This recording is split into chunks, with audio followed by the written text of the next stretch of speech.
എല്ലാവർക്കും നമസ്കാരം. എല്ലാവർക്കും നല്ലൊരു വനിതാ ദിനാശംസകൾ നേർന്നുകൊള്ളട്ടെ. വർഷങ്ങൾക്ക് മുൻപ് അല്ലെങ്കിൽ പണ്ട് കാലങ്ങളിൽ സ്ത്രീകൾ അനുഭവിച്ച കഷ്ടതകളും അവർ അനുഭവിച്ച യാതനകളും യാതൊരു ഫ്രീഡവുമില്ലാതെ അവരുടെ സന്തോഷവും അവരുടെ ആഗ്രഹങ്ങളും അവരുടെ സ്വപ്നങ്ങളും ഒക്കെ ഹൃദയത്തിൽ ഒളിപ്പിച്ചു വെച്ച് വളരെയധികം നീറുന്ന അവസ്ഥകളിൽ കൂടെ ഒരു കാലത്ത് സ്ത്രീകൾ പോയിട്ടുണ്ട്. പലരുടെ അനുഭവം പറഞ്ഞിട്ടുണ്ട്. അവർക്ക് അടുക്കളയിൽ നിന്ന് പുറത്തേക്ക് ഇറങ്ങുവാനോ അല്ലെങ്കിൽ ഒരു പുരുഷൻ ഹാളിലോ എവിടെയെങ്കിലും ഇരിക്കുകയാണ് എങ്കിൽ അവർക്ക് ആ ഭാഗത്തേക്ക് വരുവാൻ സാധ്യമല്ല. അവർക്ക് അവരുടെ തല മാത്രം ഒന്ന് പുറത്തിട്ടൊന്ന് നോക്കുക, അകത്ത് കയറുക, മുറ്റത്തേക്ക് ഇറങ്ങുവാൻ പാടില്ല. അഭിപ്രായ സ്വാതന്ത്ര്യമില്ല, നല്ലൊരു വസ്ത്രധാരണമില്ല, ഇഷ്ടപ്പെട്ട ആഹാരം കഴിക്കുവാൻ സാധ്യമല്ല, ഒരു സ്ഥലത്ത് പോകുവാൻ സാധ്യമല്ല. എപ്പോഴും വീടിനകത്ത് ഒരു തളയ്ക്കപ്പെട്ടതുപോലെ, അതായത് ചങ്ങലകളാൽ ബന്ധിക്കപ്പെട്ട് ഒരു റൂമിനകത്ത് അടച്ചിടുന്നത് പോലെയുള്ള അനുഭവത്തിലായിരുന്നു പല സ്ത്രീകളും ജീവിച്ചിരുന്നത്. പക്ഷേ അവർക്ക് അവരുടെ ദുഃഖങ്ങളോ അവരുടെ അല്ലെങ്കിൽ ബുദ്ധിമുട്ടുകളോ അവരുടെ സന്തോഷങ്ങളോ അവരെ മനസ്സിലാക്കുന്നതിനോ ആരും തന്നെ ഇല്ലായിരുന്നു. ഈ പറയുന്ന ഹസ്ബൻഡ് എന്ന് പറയുന്ന വ്യക്തി പോലും അവരെ മനസ്സിലാക്കുവാൻ സാധ്യമല്ലായിരുന്നു. പലപ്പോഴും ഈ പറയുന്നത് പോലെ ഒരു പുരുഷൻ അല്ലെങ്കിൽ കല്യാണം കഴിഞ്ഞ ആൾ അവരുടെ അടുക്കൽ, ഈ സ്ത്രീയുടെ അടുക്കൽ വരുന്നത് തന്നെ അവർ കിടക്കുമ്പോൾ മാത്രമാണ്. അല്ലാതെ അവരെ മനസ്സിലാക്കുവാനായിട്ട് ആ പുരുഷൻ അവന് കഴിയുമായിരുന്നില്ല, അവന് ചെയ്യില്ലായിരുന്നു. എന്നാൽ ഇന്ന് കാലം മാറി. നമുക്കറിയാം, നമ്മുടെ സ്ത്രീകൾക്ക് സംസാരിക്കുവാനുള്ള സ്വാതന്ത്ര്യമുണ്ടായി. സ്ത്രീകളിൽ തന്നെ നമ്മുടെ ഇന്ത്യയുടെ പ്രസിഡൻറ്റുമാരായി. ലോകത്ത് തന്നെ വനിതകൾ പ്രസിഡൻ്റായതുകൊണ്ട് പല മേഖലകളിലും അവർ നമ്പർ 1 അവരുടെ കഴിവുകൾ തെളിയിച്ചുകൊണ്ട് അവർ മുന്നോട്ട് പോയിട്ടിരിക്കുകയാണ്. എന്നാൽ ഇന്ന് പുരുഷൻ്റെ അടിമയായിട്ട് കഴിയുന്ന സ്ത്രീകളുമുണ്ട്. പല സ്ഥലങ്ങളിലും നമുക്കറിയാം ഇന്നും ഒരു ഭർത്താവിൻ്റെ ഒരു പുരുഷൻ്റെ അടിമത്വത്തിൽ കഴിയുന്ന പല സ്ത്രീകളുമുണ്ട്. കാരണം അവർക്ക് ഇഷ്ടങ്ങളില്ല, അവർക്ക് ആഗ്രഹങ്ങളില്ല, അവരെ പുറത്ത് കൊണ്ടുപോകുന്നില്ല, ഒരുമിച്ച് പോകുന്നില്ല, അവരോട് ഒരു അഭിപ്രായം ചോദിക്കുന്നില്ല, അല്ലെങ്കിൽ അവരുടെ ഇഷ്ടം മനസ്സിലാക്കുന്നില്ല. വിവാഹം കഴിക്കുന്നു, അടുക്കളയ്ക്കകത്ത് അവർ എന്ത് ചെയ്യുന്നു, കുറേ വെച്ച് വിളമ്പുന്നു എന്നുള്ളതല്ലാതെ ഒരു ഭാര്യയ്ക്ക് കിട്ടേണ്ട യാതൊരു പരിഗണനകളും അവൾക്ക് കിട്ടുന്നില്ല എന്നുള്ളതാണ് ഇന്നും യാഥാർത്ഥ്യമായിട്ടുള്ളത്. എന്നാൽ ഒരു വിഭാഗം സ്ത്രീകൾ അവർ അത് നേടിയെടുത്തു.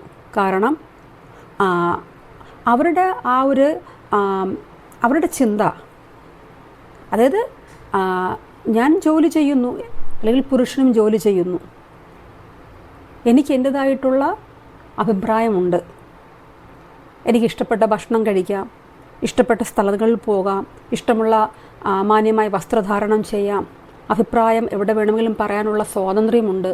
അങ്ങനെ പലതരത്തിൽ സ്ത്രീകൾ അവരവർ ഇഷ്ടപ്പെടുന്ന മേഖലകളിലേക്ക് ഇപ്പോൾ തിളങ്ങി വന്നിരിക്കുകയാണ്. ഈ വനിതാ ദിനത്തിൽ ഞാനൊന്ന് പറഞ്ഞോട്ടെ. ഒരു സ്ത്രീക്ക് ആദ്യം വേണ്ടത് തന്നെ അവൾ സ്നേഹിക്കുക എന്നുള്ളതാണ്. ജീവിച്ചിരിക്കുമ്പോൾ തൻ്റെ ആഗ്രഹങ്ങളും സ്വപ്നങ്ങളും ഇഷ്ടങ്ങളും ഒക്കെ യാഥാർത്ഥ്യമാക്കണം. നല്ലൊരു ഡ്രസ്സ് ഇടാൻ ആഗ്രഹമുണ്ട് എങ്കിൽ തങ്ങൾക്ക് പറ്റുന്ന രീതിയിലുള്ള ഡ്രസ്സുകൾ അവർ ധരിക്കണം. നല്ല ഭക്ഷണം കഴിക്കണമെങ്കിൽ സ്ത്രീക്ക് ഒറ്റയ്ക്ക് പോകാം, ഒറ്റയ്ക്ക് പോയി അവൾക്ക് ഇഷ്ടപ്പെട്ട ഭക്ഷണം കഴിക്കാം. അങ്ങനെയുള്ള കാര്യങ്ങളൊക്കെ അവൾക്കിന്ന് ചെയ്യാവുന്നതാണ്. ഒരു സ്ഥലത്ത് കാഴ്ച കാണുവാൻ പോകണമെങ്കിൽ അവൾക്ക് ഒറ്റയ്ക്ക് പോകാം, അവൾക്ക് ഫ്രണ്ട്സുമായിട്ട് പോകാം. അതിനൊന്നും തടസ്സമില്ല. ഇന്നത്തെ ഒരു കാലഘട്ടം എന്ന് പറയുന്നത് സ്ത്രീകൾക്ക് സ്വാതന്ത്ര്യം ഉള്ള സ്ഥലങ്ങളുമുണ്ട്, ഇല്ലാത്ത സ്ഥലങ്ങളുമുണ്ട്. എന്നാൽ അതുപോലെ ഒന്ന് പറഞ്ഞോട്ടെ, ഇന്നും സ്ത്രീകളെ രാത്രി ഒറ്റയ്ക്ക് ഇറങ്ങി നടന്നാൽ, ഒരു ടൈമിനപ്പുറം ഇറങ്ങി നടന്നാൽ അവളെ പീഡനത്തിന് ഇരയാക്കുക, അല്ലെങ്കിൽ എന്ത് ചെയ്യുക, അവളെ അപവാദം കൊണ്ട് അവളെ നാണം കെടുത്തുക, അവളുടെ ജീവിതത്തെ തന്നെ എന്ത് ചെയ്യുക, പിച്ച് ചീന്തുക എന്നൊക്കെയുള്ള അവസ്ഥകളും ഒരു തരത്തിലേക്കുണ്ട്.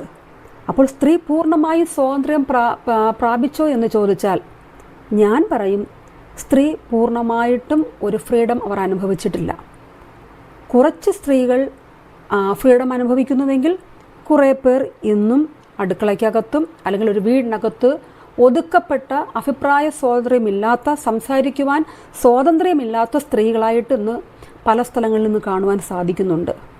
ഞാൻ പറയട്ടെ, വനിതകളോടായി പറയട്ടെ, നിങ്ങളുടെ ജീവിതം അല്ലെങ്കിൽ കുറച്ചുനാൾ നമ്മൾ ഈ ലോകത്ത് ജീവിച്ചിരിക്കുമ്പോൾ നമ്മുടെ ഇഷ്ടങ്ങളും ആഗ്രഹങ്ങളും ഒന്നും അത് മാറ്റിവെക്കപ്പെടേണ്ടുന്നതല്ല. നിങ്ങൾ സ്വയം അധ്വാനിക്കുന്നവരാണോ? നിങ്ങൾ അധ്വാനിച്ച് ജീവിക്കുന്നവരാണോ? ആരെയും ആശ്രയിക്കാതെ ജീവിക്കുന്നവരാണോ? എങ്കിൽ തീർച്ചയായിട്ടും നിങ്ങൾക്ക് അഭിപ്രായ സ്വാതന്ത്ര്യമുണ്ട്. നിങ്ങളുടെ ഇഷ്ടങ്ങൾക്ക് വിലയുണ്ട്. നിങ്ങളുടെ ആഗ്രഹങ്ങൾക്ക് വിലയുണ്ട്. നിങ്ങൾക്ക് തീർച്ചയായിട്ടും സ്വതന്ത്രമായിട്ട് നമുക്ക് എന്ത് ചെയ്യാം? ഒറ്റയ്ക്ക് നമുക്ക് സഞ്ചാര സ്വാതന്ത്ര്യമുണ്ട്. നമ്മുടെ ആഗ്രഹങ്ങൾ നമുക്ക് എന്ത് പറയാനായിട്ട്, നല്ല ഫുഡ് കഴിക്കണമെങ്കിൽ നിങ്ങൾക്ക് ഒറ്റയ്ക്ക് പോയി ഫുഡ് കഴിക്കാം.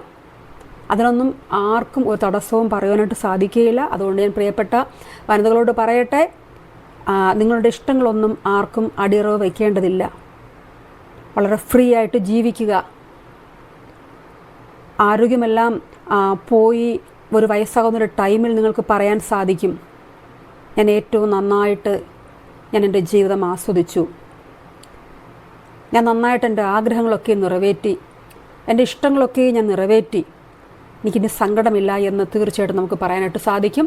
അതിനായിട്ട് എല്ലാവർക്കും അതിൻ്റെ പ്രചോദനം ഉണ്ടാകട്ടെ. അത് നമ്മൾ സ്ത്രീകൾ തന്നെയാണ് സ്വയം തീരുമാനിക്കേണ്ടത്. അതല്ല എനിക്കൊന്നിനും കഴിയില്ല, ഞാൻ ഇന്നും അടിമയാണെന്ന് ചിന്തിച്ചു കഴിഞ്ഞാൽ, എല്ലാം നിങ്ങൾക്ക് ഒരഭിപ്രായ സ്വാതന്ത്ര്യമില്ല, ഇഷ്ടങ്ങളില്ല, എല്ലാം ഭർത്താവിനും മക്കൾക്കും വേണ്ടി മാറ്റിവെച്ച് കഴിഞ്ഞാൽ നാളെ നിങ്ങളുടേതായ ഒരു സമയം വരുമ്പോൾ ഈ പറയുന്ന ആരും കാണില്ല, അന്ന് ദുഃഖിക്കേണ്ടി വരും. അതുകൊണ്ട് ഇന്ന് തന്നെ നിങ്ങൾ എന്ത് ചെയ്യുക?